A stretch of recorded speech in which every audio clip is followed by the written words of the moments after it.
Welcome to the Mind of Business Success podcast. I'm your host, Alicia Kramer. Our guest today is Wayne Mullins. Let's talk about marketing and business and all that good stuff. Welcome to the show, Wayne. Thank you so much. I'm excited for our chat today. I am too. I'm trusting that we're going to get into perhaps a couple of things that our listeners can walk away with, maybe even implement, certainly open maybe some minds to your business, which I'm going to ask you about here in a moment, right? You have on your website, and I love it, right? You care more about the results than the fancy marketing, right? A lot of people love the fancy marketing, but as entrepreneurs, especially in small business owners, I don't really care about fancy marketing. I mean, image is important, but what we really need is results. We need sales, right? So let's start there. Let's talk about your business and how this all came together. Absolutely. So I guess I'll begin with the name of the business. So the name of our business is Ugly Mug Marketing. And one of the first questions people have is, where did the name Ugly Mug Marketing even come from? And the name actually stems from a quote by this gentleman of the name David Ogilvy. So David Ogilvy, for those not familiar, was the co-founder of an ad agency called Ogilvy and Mather. At one point, they were the largest ad agency in the entire world. They're still in the top 10. They have offices around the world. Inside his offices, when David was talking to the people who were actually doing the work in his offices, he used to say, "I would rather you show me an ad that's ugly and defective over one that's beautiful but isn't." And so the name of our company stems from that, is really just a play off of that quote from David Ogilvy. And for those not familiar with the ad agency type of business, there's so many awards, there's so many banquets, there's so many things that tend to distract agency owners. And so they end up pursuing things that are not in the best interest of their clients. Because at the end of the day, when a client comes to a marketing or an advertising agency, they primarily want one thing, and that is they want results. So if they're for profit, they want more money in the bank account. If they're not for profit, maybe they want more donations or they want more people volunteering, right? And if we're not careful, we will get distracted by all those other things. And so that's where the name comes from. And again, we are focused on results. Let's dig into that. Marketing is a tricky thing. We need to do it. And a lot of people will say there's a science behind it, especially if they're very data driven, right? That sort of, high analytical mind. A lot of people have different theories, right? Content, you gotta give them value, and then they're just gonna, come rushing to you. You hear all these different opinions. And for the average business owner, it's a little bit confusing to know, like, if I need money in the bank, I have a team that has to be paid, right? I've got a lease for my property, my business, rent or whatever. That's got to get paid. I need to feed my own family. We don't really have the luxury of time to be fiddle fucking around with everybody's philosophies, right? We do need to start getting some tangible results. And although it does certainly take some testing, a lot of people don't have the luxury of testing an ad for 6 months before they start generating some revenue, some sales in their business from their advertising dollars. So when you're working with your clients, I assume, since you're very results oriented and you understand, obviously not everything's necessarily going to be a winner right out of the gate. What is the philosophy that you employ when you're helping your clients get their message out there into the world? Yeah.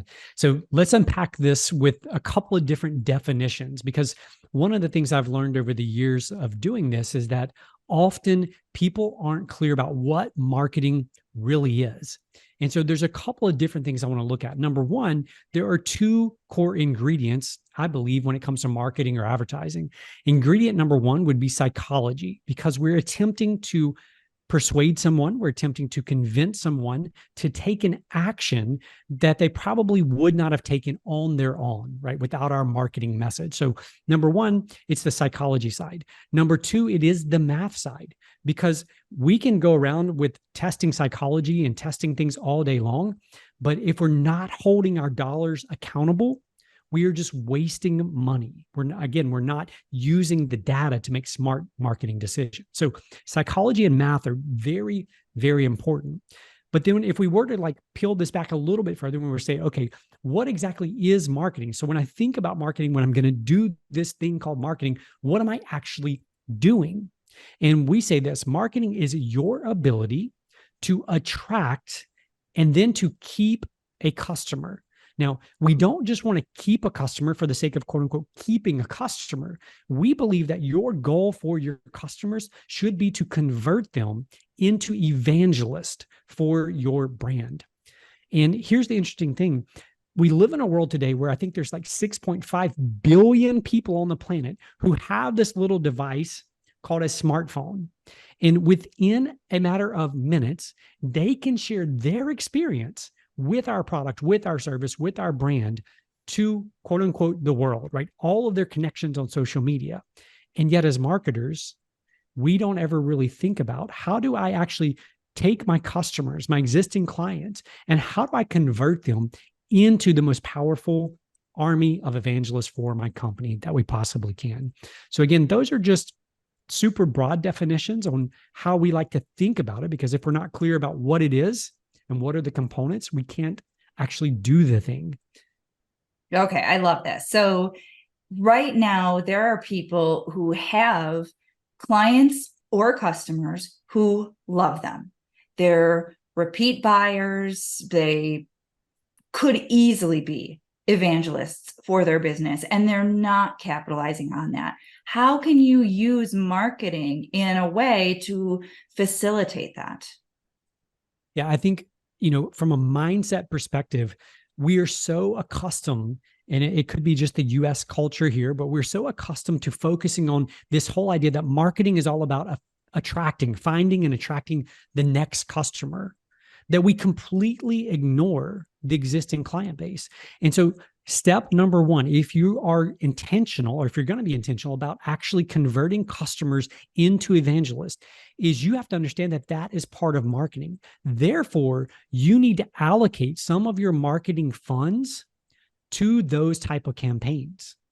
So it varies from business to business, but what are some things that you could do as a business owner to facilitate, to help them start talking about you? How could you incentivize them? Sometimes that's an actual, when you check out on a website, sometimes there's a pop-up that says, hey, share this on social media and get X% off your next order. It could be you host client events where you make your clients or your customers feel very special and you give them something to talk about, something to share on social media. It could be that you surprise them on their birthday, you surprise them on their anniversary, right? We have to, though, the mindset shift is we have to begin thinking about our existing customers, our existing clients, and how do we actually market and create experiences for them that cause them to want to talk and to want to share about what we're doing. That's awesome. I love that. So with this very broad, diverse group of listeners that are in all different types of industries, some of them are service providers, some of them may have brick and mortar businesses. Do you have any examples or tips maybe for getting those creative juices flowing? Absolutely. So I'm gonna go very broad first, and then we'll niche down to a more specific example. So number one, what I would say is look at your marketing budget and say, okay, if right now 100% of that is going to the attraction side, in other words, out there trying to attract new customers in, let's begin carving out a portion. So maybe initially you take 5% or 10%, and you say this 10% of the funds are now solely in place to create remarkable experiences for our existing customers so that they're more willing to talk about us, to tell their friends and their family about us. So What I would say is an example of that would be just probably 2 weeks ago, one of our clients turned 70 years old. And so for his 70th birthday, we actually had him arrested, like literally arrested. We had the local sheriff come handcuff him. We built a jail cell in one of our front windows of our office, makeshift jail cell with bars on the windows. We then had some of his friends come and actually protest his arrest. And the only way he could escape jail was to raise $700, 700 tied to his 70th birthday, for one of his favorite local charities or nonprofits. And so we took some marketing budget to do that. We had to have some props. We had to have some other things in place to make that happen. But again, we create an experience where not only is he talking about it on social media, but all the people who participated, all the people who saw all this take place, participated. It was shared on social media over and over again, all because we were intentional and we created a unique experience for this particular client. Now, you think about it, when we go out of our way to do that for this particular client, when somebody asks him, do you have a recommendation for a marketing agency? Who's he going to recommend? I mean, there's not even it's like, he doesn't even have to think about it. Our name, our number is the first thing that comes up. But the other interesting thing about that is when you create experiences like that, it communicates to the world. So everyone who witnessed that event taking place, it communicated to them, look at how they are treating their customer, their client. They're making him feel special. They're doing something really out of the box, really extraordinary to make him feel special. And then I'll quickly give you one simple tactical thing that can be done more practical is we love to send balloons to people on special occasions to their place of work. So birthdays, anniversaries, it could be kids back to school. Like there's lots of reasons we would choose to do this. When you send balloons with a note with those balloons, what happens? Everyone in the office says, what are the balloons for? And then it's an opportunity for them to share, oh, my friends over at X, Y, and Z sent this to me for my birthday or sent this to me for my anniversary. So again, it creates a talking point on your behalf. And everything that you shared there it's goodwill. It's not like you're just doing purely selfish things. You're doing things that make people feel good, that help people, that benefit people. So for anyone listening, if they can start to just, get a feel for who are your clients, who are your customers, right? What type of things, and that's what you shared, right? That's very probably congruent with your personality. So for someone listening who maybe is a bit more conservative, perhaps they would find some way that is comfortable for them and sort of fits the image of their particular business in order to do similar types of things for their clients and their customers to generate that buzz. Yeah. What I would say is that, as entrepreneurs, sometimes we don't want to call our baby ugly, right? It's our business. We poured our heart, we poured our soul into this thing. And sometimes the reality is that our baby is actually ugly. And what I mean by that is oftentimes I discover when we work with clients, the client, the business owner, believes that they provide remarkable service to their customers or to their clients. But when you actually dig into it, and you actually talk to the actual customers, they often have a different story around that. And so I think step one is us as entrepreneurs, as business owners, we have to be willing sometimes to look at our business objectively. Like, do we provide the level of service that we believe that we actually do? Bain and Company did this amazing study where they surveyed 4,000 entrepreneurs across North America, and they asked them on a level of 1 to 5. 1 is terrible, 5 is phenomenal. What level of service do you give your clients? And 83% said they deliver top level service, level 5, phenomenal service. And so then Bain and Company said, do you mind if we go survey your customers and ask them the same thing? So they go out and survey all these customers of these 4,000 businesses, and they discover that only 8% of the customers said that those businesses provide phenomenal service. So again, we have to be objective, because if we are not exceeding expectations, you cannot create an evangelist. So in other words, if you're doing things that just meet expectations, no one's going to go around talking about how great it is to buy your product, to work with you in terms of a service relationship. So that's where we have to begin. That's a powerful statement. Probably a little bit of an uncomfortable thing for people to start to get really self-honest about. You're right. I mean, how many places do we go where it's just kind of an average experience? I think a lot of us almost have an expectation to not be wowed when we go into a restaurant, or we stop at some shop we've never been at before, or even a service experience. It's unfortunate. But then when you do have that above average experience, it creates such a powerful anchor in the mind. And I've had this conversation with other guests when it comes to like referrals and things like that. When we make a recommendation for a restaurant or a service provider, you don't want to recommend somebody you had a half-ass experience with, because it makes you look bad. So as business owners, we really need to step up our game, and we need our clients and customers to feel comfortable making those recommendations. We don't want them to be like, I kind of go to this person. So that really is a foundational piece. And then as a marketer, you're taking your clients, I assume, their strengths and their virtuous qualities, and you're helping to get that out there into the world so that they can get more of that new attraction type of business. Yeah, we actually use a very simple like 3-step formula to do this. And if you'd like, I'll be happy just to quickly run through that. Let's do it. So imagine a clock, like an old circle clock hanging on the wall, with the hour hand, the minute hand, the second hand. So at the 12 o'clock spot on that clock, we have strangers. We're going to write the word strangers across where it says 12 o'clock. So a stranger is anyone out in the world who you believe would be a good fit for your product or service. So it's not just everyone in the world who doesn't know about you. It's everyone you believe would be a good fit for your product or service that doesn't know about you.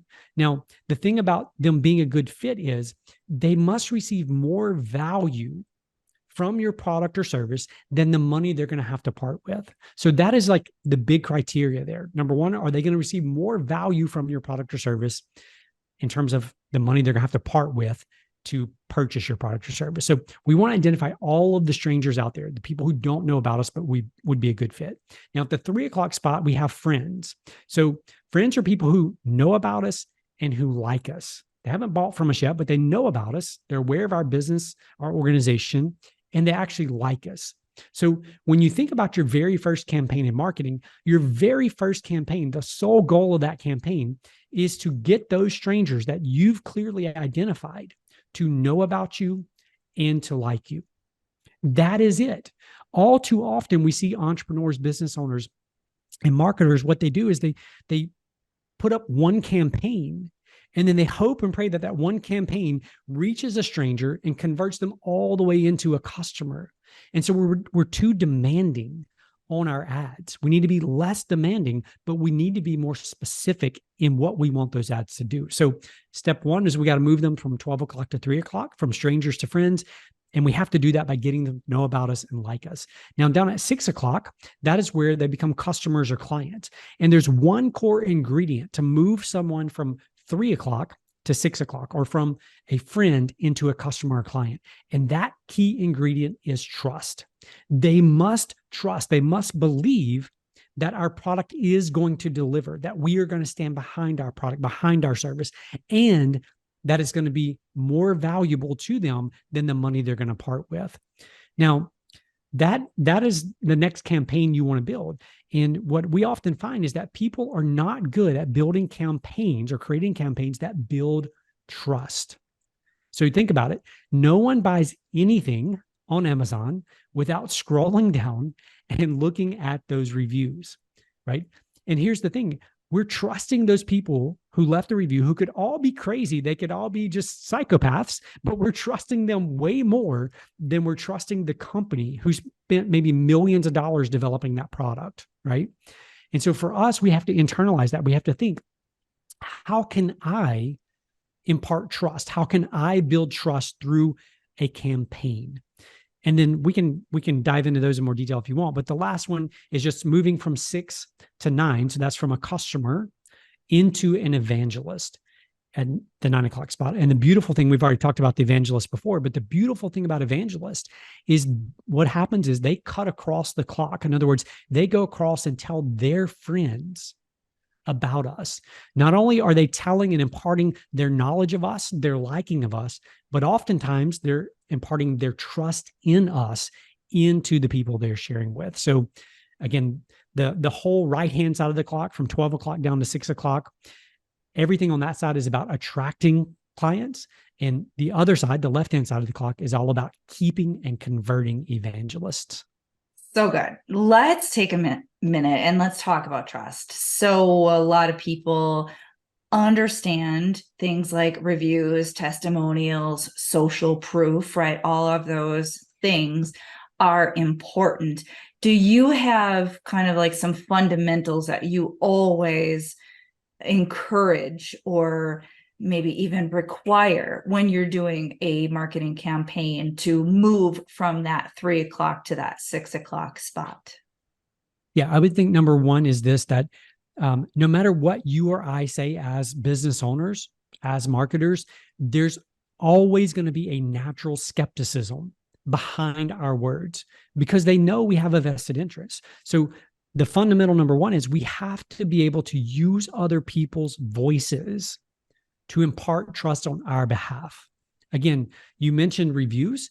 What we often find though is oftentimes entrepreneurs aren't intentional about getting those reviews and mining those reviews, right? It requires intentional effort.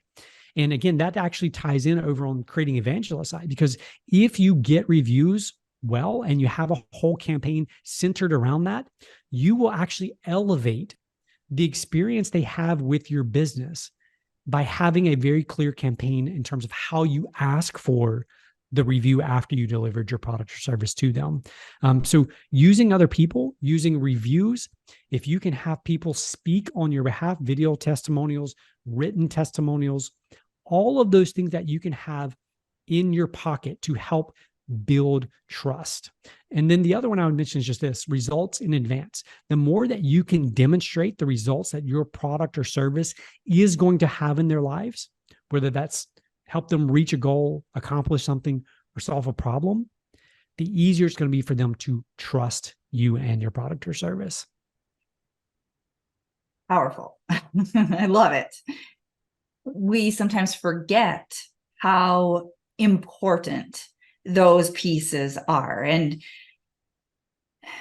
when you're working with a client on a marketing campaign, I'm curious, how often do you see people they have not been collecting reviews, they've not been collecting testimonials, even if they have an established business, that really they're kind of roughing it when it comes to that social proof? I would say 9 out of 10 times, there's no intentional system or process in place to collect those reviews, to ask for testimonials, to send people to Trustpilot, to Google, to Facebook, wherever you want those reviews at. So again, you have to switch on this hat as a marketer and say that people are not going to trust me in terms of what I say about my agency, right? They're not. But if you were to go to our website and you were to read all the reviews from all the amazing clients that we've worked with, you're going to trust them. And the more of those I have, the more trust you're going to have in me because of that. So it's not me having to convince, persuade. It's them through their words and their experiences doing the heavy lifting on our part. But we have to have the system and process in place to make that an intentional part of our marketing and our creating evangelists for our companies. This is a great opportunity for me to talk with you about the mindset side of this, because you had referenced that study where a lot of business owners believe or at least claim to be delivering this exceptional experience to their clients and their customers. So if that really were the case, you'd think much more of this intentional requesting of reviews and testimonials would be occurring. Since it's not, that causes me to think that perhaps it's easier to say, oh, yes, I deliver a great experience than it is to get really honest about the fact that maybe you yourself question, is my client or customer actually having an exceptional experience?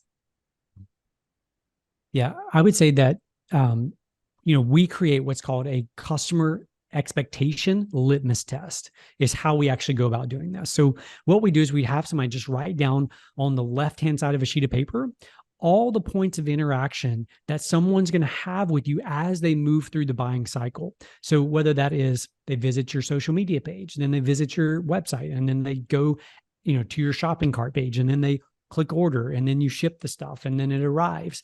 So you go down the side and you list out all those points of interaction. And then you go over and you say, okay, at the top you write, what does a reasonable person have the right to expect here? So if they visit our Facebook page, what does a reasonable person have the right to expect? So if they message us on Facebook, what does a reasonable person have the right to expect? Do we respond in the same day? Do we respond in the same week? Do we not respond at all? Like, what's reasonable? And then what we do is we say, okay, so if we're going to exceed those expectations, so if a reasonable person expects us to respond to their message on Facebook within the same day, right? If we exceed those expectations, maybe by responding within 2 hours, so that exceeds their expectations. The flip side of that is we say, okay, if we don't exceed their expectations, that means it takes more than a day. So we write that down. So we have these 4 columns. Keep moving down the list. So when we ship the product, what do they have the right to expect? What does a reasonable person have the right to expect? It arrives within a week, within 2 days? Like, what's the reasonable thing? And once we walk through this entire sheet with someone, what you have is a litmus test. You can hand that sheet of paper to someone and say, I want you to follow someone through the buying cycle. And I want you to find out, how did we do at each of these points? Did we meet expectations? Did we exceed expectations? Or are we falling behind here? And it's a very eye-opening and honestly painful experience to go through, but it is so, so important. The other thing I'll mention just super quickly is the Johari window. So the Johari window, you can Google it and look it up. It's Johari. I think I may have spelled it wrong. Johari window, but it basically says that until we make the things that are unconscious to us conscious, we will continue calling all the things that happen in our lives fate. We'll just say it's, because of the economy, because of the business, because of the whatever it may be. So in all of our lives and in all of our businesses, there are a lot of things that are unconscious to us, but are conscious to other people. And this is a great example of that. To us, it may be unconscious to us that we don't provide amazing service, but to our customers or to our clients, they are aware of the fact that we don't deliver amazing service every time. So it's so important to make the things that we can't see available to us to see, whether that's through a customer expectation litmus test, whether that's through having, an outsider come in and survey your company, or whether that's through having a coach that works with you to help you discover those things that you can't see. Big part of the entrepreneurial journey is developing what is sometimes referred to as thick skin. We do have to work through our insecurities and fears and all of that stuff to really step up and be the best that we can be. And that's personal and professional. And this is a really valid example of why this is so incredibly important, because there are probably quite a few people who could say, yeah, I've probably been hiding behind some of these insecurities. I don't want my client or customer to tell me that I suck at this, or that, or that I'm dropping the ball here, and there. A lot of people do not like constructive criticism. Goes back to all of those old triggers, right? But if we can work through that stuff and we can improve in those areas, we're so much more of service to ourselves and everyone else. Yeah, 100% agree with that.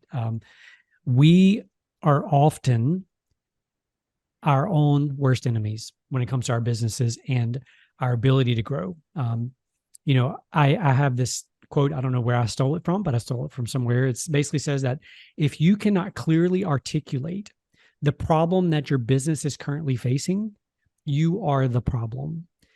And so for me, that is just a reminder that as the leader, as the entrepreneur, we have a team of 15 people, that none of my people are the problem. That if there's a problem, it starts with me. It starts with the person that looks back at me in the mirror every single morning. And that person is the most difficult person that I will ever have to lead.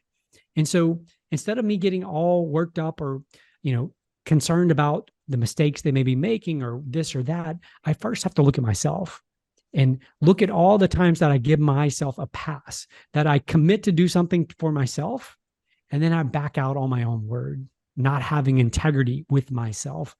So that's been a hard lesson for me. I mean, for years, like you were saying, I did not want to know what my customers actually thought, because from my perspective, I'd poured my heart and soul into these campaigns or these web projects or whatever it was. And I couldn't bear to hear them tell me that it wasn't amazing and phenomenal. And so I would avoid hearing the truth.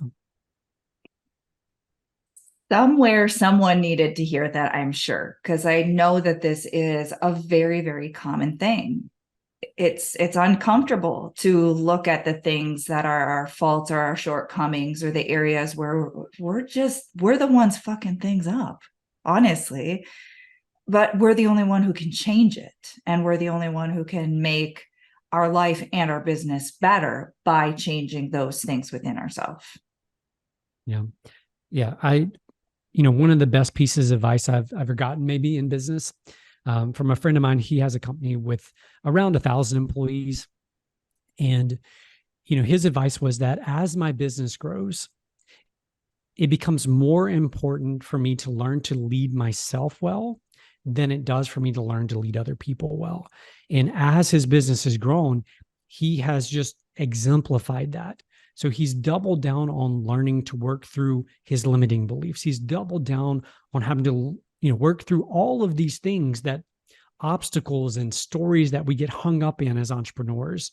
And what's so amazing is, from the outside, most people would never see that. I happen to see it because of our friendship and kind of seeing some insight and some conversations that we've had over the years. But it's so true for myself as well. Like, the work in my business is mostly on myself. When I spend my time and attention working on me and my mindset, getting that right, it's amazing how much easier everything else gets. You just pitched my business, so thanks, right? You're welcome. But this is what I see. This is what I've seen for over a decade, working with some very, very successful business owners. You got to work through all the dumb crap.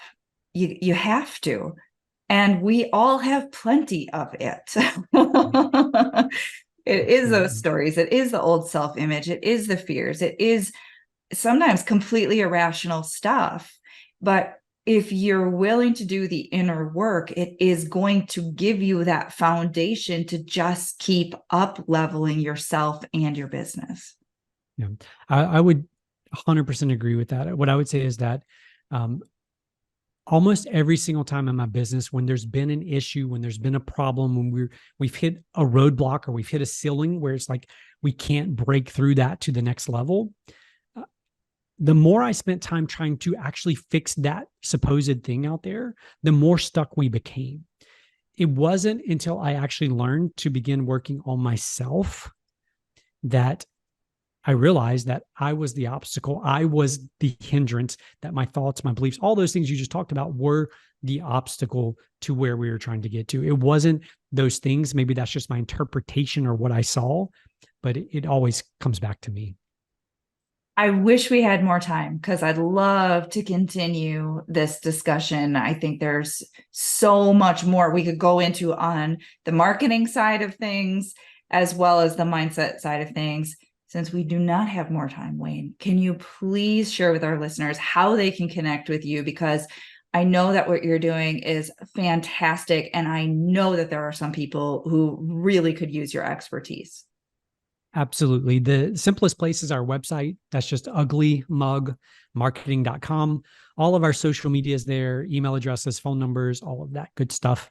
And if you don't mind, I want to leave just one more short little clip in here. Absolutely. Go So the ahead. same friend I mentioned earlier, one of the lessons that he's taught me over the years is that he uses this phrase, when furious, get curious. When furious, get curious.